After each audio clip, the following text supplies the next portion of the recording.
Takže jsme v horském letovisku Sapa ve nadmořské výšce zhruba naší Sněžky. A jdeme se podívat na trh. Tak, prodávají tady černí a bílí hmongové, podle mě i červení, ale to jsme zatím neuvěřili. Různě, tohleto všechno oni dělají ručně. A dneska je sobota a je nějaký hmongže. Tady dneska je sobota, takže se tady všechny ty kmeny horský sešly na trh a prodávají tyhle ty krásné věci. Tady jaký čepečky, tady miminko, tady druhý. Tak, už se vám něco vnucujou. Tady ty, to jsou asi červený hmongové, nevím, no.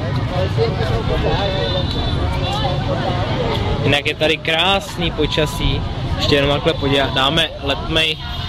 Celá ta Sapa je vlastně obklopená horama a všechny ty hory jsou v mracích, takže je to tady fakt krásný. To je naše holčička. Tamhle. Jo, tamhle. No, tady nějaká session.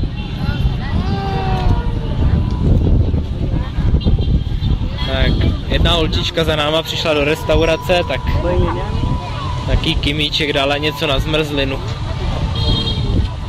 A nic jsme od ní nekoupili, to bylo akorát podpora těch dětí, co prodávají věci.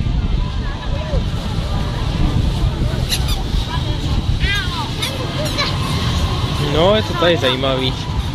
Taková pěkná fontána tamhle. Tak zkusíme to tady projít.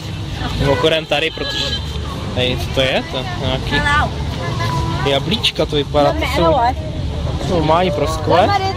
Asi. Tady spousta Číňanů. A taky tohleto je hlavně letovisko pro zámožný Vietnamce. Takže tady vlastně Evropanů nebo Američanů za tolik není. Což je docela i vidět, protože občas tady nějaký projde, ale rozhodně ne tak jako v ostatních letoviscích. Tak jdeme se podívat dál. Tady mají nějaký starožitnosti. Asi všechno je to hodně dělané do těch látek.